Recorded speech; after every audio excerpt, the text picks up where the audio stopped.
Divorce ఇప్పించేసి నాకు పెళ్లి చేయండి అని మిథున అడుగుతుంది.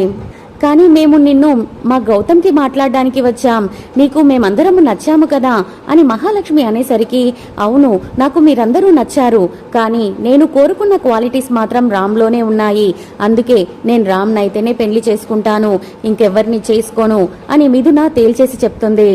దాంతో ఏమీ చేయలేక మహాలక్ష్మి జన ఇద్దరు కూడా ఇంటికి వచ్చేస్తారు. వీళ్ళు ఇంటికి వచ్చే లోపల అక్కడ గౌతమ్ కాలు కాలిన పిల్లిలాగా అటు ఇటు తిరుగుతూనే ఉంటాడు.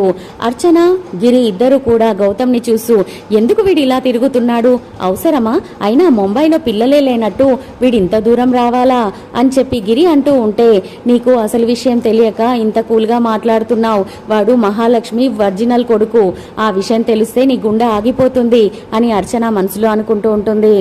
ఇంతలో మహాలక్ష్మి గిరి జన ఇద్దరు కూడా అక్కడికి వచ్చేస్తారు. ఇక ఆతృత ఆపుకోలేని గౌతమ్ ఏమైంది మామ్ అని అడుగుతూ ఉంటే, తను తీర్చలేని కోరికలు కోరుతుంది, గొంతెమ్మ కోరికలు కోరుతుంది అని అనగానే గౌతమ్కి ఏమీ అర్థం కాక, అసలు మీరైనా చెప్పండి బాబాయ్, అసలు మిథున ఏమంది అని టెన్షన్గా అడుగుతూ ఉంటాడు. అంతలోనే రామ్ అక్కడ దిగేసరికి, ఏమైంది పిన్ని, అంత కోరరాని కోరిక మిథున ఏం కోరింది అని అడగగానే, తను నిన్ను పెళ్లి చేసుకుంటానని చెప్తుంది రామ్ అని జన అంటాడు. దాంతో రామ్ ఒక్కసారిగా షాక్ అయిపోతాడు. నన్నెందుకు పెళ్లి చేసుకుంటుంది అని రామ్ అనగానే, తను అలాగే కోరుకుంది అని మహాలక్ష్మి చెప్పగానే అందరూ షాక్ అయిపోతారు. ఇక గౌతమ్ రంగంలోకి దిగి, బ్రో నువ్వు మిథునను పెళ్లి చేసుకుంటావా అంటే చేసుకోను అని అంటాడు. మరి అయితే ఆ విషయాన్ని మిథునకు నువ్వు చెప్పు అంటే నేనెందుకు చెప్తాను, తను నన్ను పెళ్లి చేసుకుంటావా అని అడగలేదు కదా, మిమ్మల్ని అడిగింది మీరే చెప్పండి అని రామ్ తేలిగ్గా చెప్పేస్తాడు. అలా కాదు బ్రో, నువ్వు చేసుకోను అని చెప్తేనే కదా మిథున అప్పుడు నన్ను పెళ్లి చేసుకుంటుంది అని గౌతమ్ ఎంత కన్విన్స్ చేయాలనుకున్నా రామ్ మాత్రం నేను వెళ్ళను, నేను చెప్పను, నేను సీతతోనే ఉంటాను అని తేల్చేసి చెప్తాడు. అలాంటప్పుడు సీతను ఇంటికి తీసుకురా అని గౌతమ్ అనేసరికి, ఏం మాట్లాడుతున్నావురా నువ్వు, సీత మళ్ళీ ఇంటికా, అది మాత్రం జరగదు అని మహాలక్ష్మి తేల్చేసి చెప్తుంది. మీరు ఏమైనా చేసుకోండి, నాకు మాత్రం మిథున కావాలి, ఖచ్చితంగా కావాలి, మీరు వెళ్ళి మాట్లాడతారా లేదా అని గౌతమ్ పంతం పట్టుకొని కూర్చున్న వరకు ఇక ఏమీ చేయలేక మహాలక్ష్మి కూడా ఒకసారి రామ్ని ఆ విషయం చెప్పమని అడుగుతుంది. ఇక గౌతమ్ కూడా యాంగ్జైటీగా, అవును బ్రో ప్లీజ్ అడుగు, నువ్వు అడిగావు అంటే మిథున నా భార్య అయిపోతుంది, ఆ తర్వాత తన ఆఫీస్ మొత్తం నా చేతికి వచ్చేస్తుంది, అప్పుడు నేను మిథున ఇద్దరం ఇక్కడే ఉండి మన వ్యాపారాన్ని మొత్తం వృద్ధిలోకి తీసుకొస్తాం బ్రో అని అంటూ ఉంటే, నీవు నీ వ్యాపారం కోసం నేను ఇదంతా చెయ్యను, కానీ నా సీత గురించి అంటున్నారు కదా, నా సీతకు నేను ఎప్పుడూ డైవర్స్ ఇవ్వను, తను ఈ ఇంటికి రాకపోయినా సరే సీతను మాత్రం నేను దూరం చేసుకోలేను, ఈ విషయం మాత్రం వెళ్ళి నేను మిథునతో చెప్తాను అని చెప్పి ఆవేశంగా అక్కడి నుంచి మిథునను కలవడానికి వెళ్తాడు.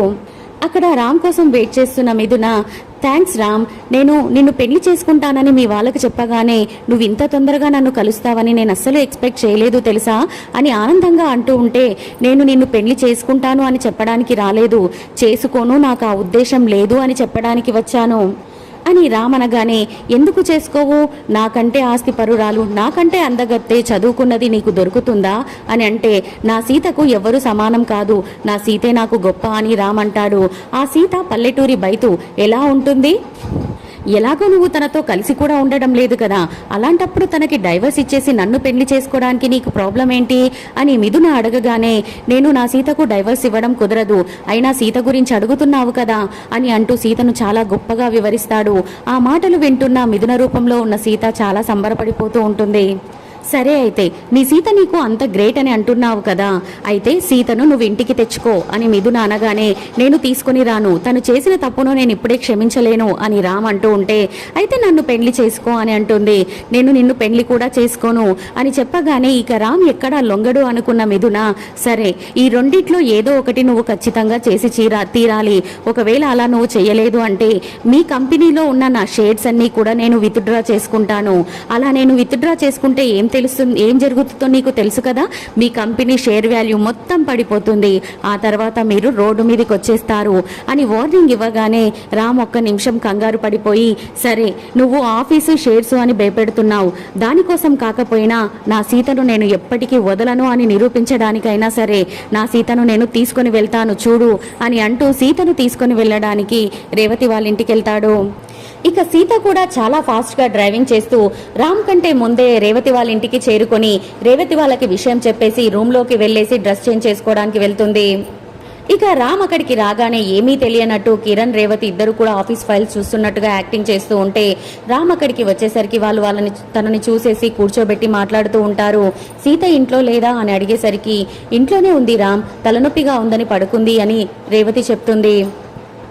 ఇక నెక్స్ట్ డే ప్రోమోలో సీతా ముఖర్జీ వాళ్ళకి ఫోన్ చేసేసి బాబాయ్ గారు నేను గౌతమ్ని పెళ్లి చేసుకోవడానికి ఒప్పుకున్నానని మహాలక్ష్మి అత్తయ్యకి ఫోన్ చేసి చెప్పండి అని అనగానే ఆ మాట విన్న ముఖర్జీ సుశీల ఇద్దరు కూడా షాక్ అయిపోయి చూస్తూ ఉంటారు.